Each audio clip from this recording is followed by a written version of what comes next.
Ang parabola ng patubig. Ang kwentong ito ay tungkol kina Pablo at Bruno na naghahanap ng magkaibang paraan upang umunlad ang kanilang buhay. Ang inyong matutunghayan ay ang kasaya-saya at masiglang kwento ng kanilang pakikipagsapalaran. Kaya't umupo lang kayo, magpahinga at tunghayan ang kanilang kahanga-hangang kwento sa parabola ng patubig.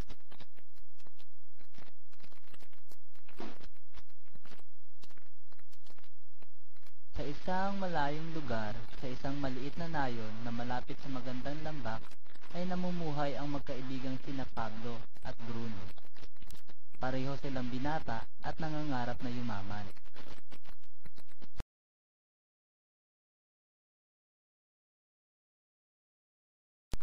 Madalas nilang mapagkwentuhan kung papaano sila magiging pinakamayamang mamamayan sa kanilang nayon.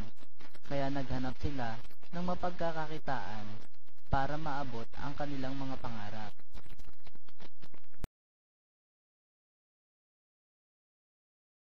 Hanggang isang araw, isang oportunidad ang dumating sa kanila.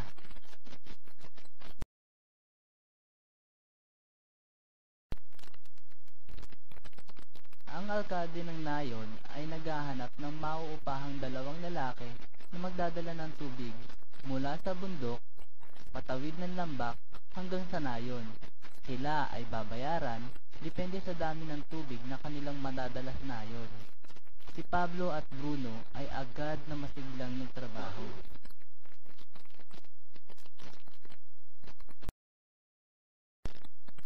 Araw-araw nagdadala sila ng tubig mula sa bukal hanggang sa nayon. Nagtatrabaho silang mabuti sa pagdadala ng tubig sa nayon. At sa pagsapit ng gabi, umuwi silang dala-dala ang kanilang upa.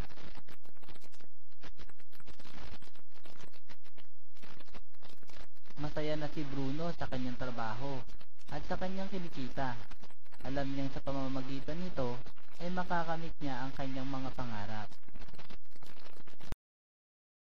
Binabalak niya ring lakihan ang balding kanyang ginagamit para mas dumami ang tubig na madadala niya sa kanyang pag-iigib. Paniwala niya sa pamamagitan ng mas malaking kita o upa ay mas madali siyang makabibili ng baka at ang bahay na pinapangarap niya.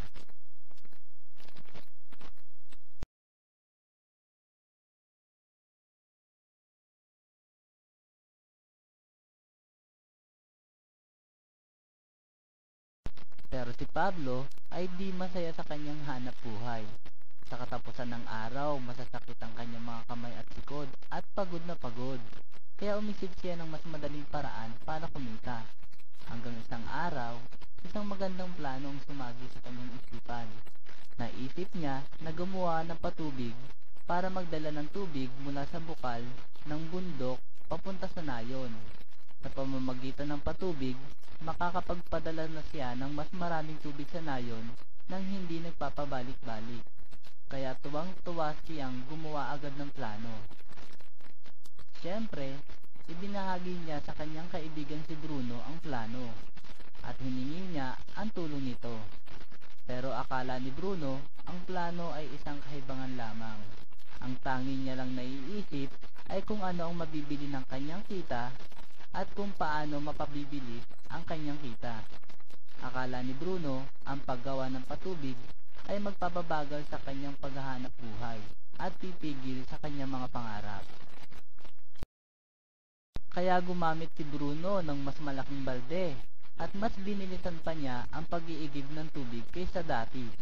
Paniwala niya, sa pamamagitan ng paraang ito ay mas lalaki ang kikitain niya.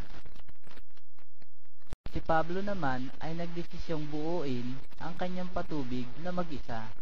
Alam niya na hindi madali ang pagbuo nito at gugugol ito ng maraming panahon. Alam niya na aabutin ng ilang taon bago ito matapos, pero itinutok niya ang kanyang kaisipan sa kanyang layunin. Araw-araw ay naghahanap buhay siya gaya ng dati, pero sa katapusan ng linggo at sa mga panahong libre siya, ay nagtatrabaho siya upang mabuo ang kanyang patubig. Sa unang buwan ay halos wala pa siyang maipakitang gawa sa kanyang patubig. Si Bruno at ang mga mamamayan ay tinutukso siya at pinagtatawanan at tinatawag siyang si Pablo ang lalaking patubig.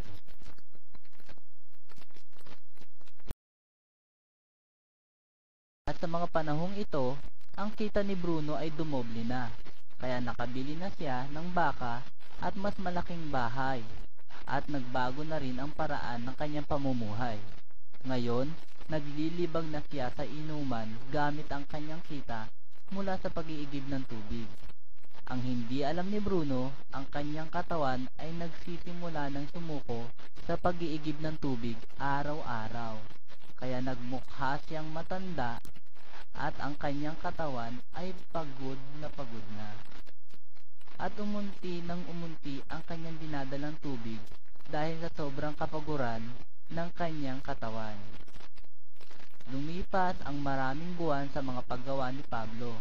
Lumipas ang unang taon at ang ikalawang taon. At sa wakas, natapos na ang kanyang patubig at sinimulang gamitin sa pagpapadala ng tubig sa nayon, kaysa magdala ng balde-balding tubig. Si Pablo ngayon ay kumikita ng higit pa sa kanyang nakagawian. Ang patubig ay tuloy-tuloy na nagdadala ng tubig sa nayon. Habang si Pablo ay hindi na nagtatrabaho, habang siya ay natutulog, habang siya ay kumakain, ang tubig ay tuloy-tuloy sa pag-agos. Si Pablo ay masaya sa kanyang kinikita at sa kanyang pagsusumikap habang ang tubig ay patuloy na umaagos sa kanyang patubig.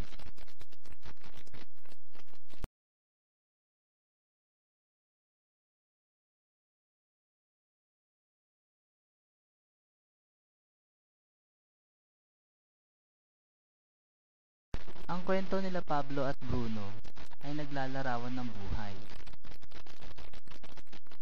Pinapakita ng kanilang hanap buhay ang ginagawa ng tao kung paano kumita. Bruno ay kumikita sa pamamagitan ng balde at sa pagpapabalik-balik sa bukal at sa nayon, dala ang tubig kapalit ng pera. Para lumaki ang kanyang kita, dinalasan niya ang pag-iigib ng tubig mula sa bukal hanggang sa nayon, o nalakihan niya pa ang kanyang balde. Ganoon ang kadalasan natin ginagawa sa pagpapalaki ng kita natin. Halimbawa, nag-o-overtime tayo para mas lumaki ang kita o nagsa-sideline. Ang paggamit ng mas malaking balde ay kagaya ng pagtanggap ng mas mataas na posisyon na nangangailangan ng mas maraming oras para magawa ang trabaho.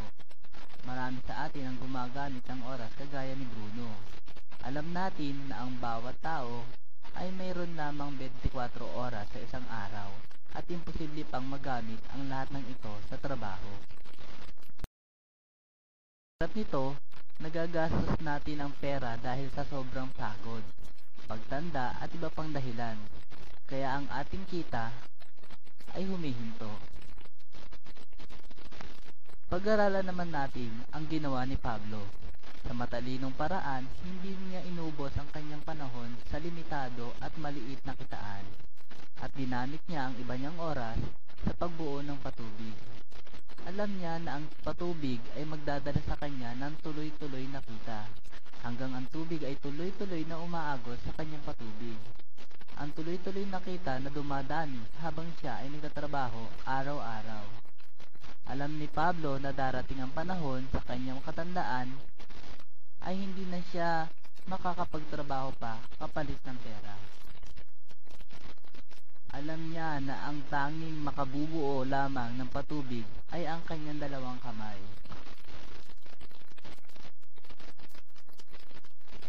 At nang nabuo ang patubig, nasubaybayan ni Pablo ang daloy ng agos ng tubig para masiguradong tuloy-tuloy ang kanyang kita.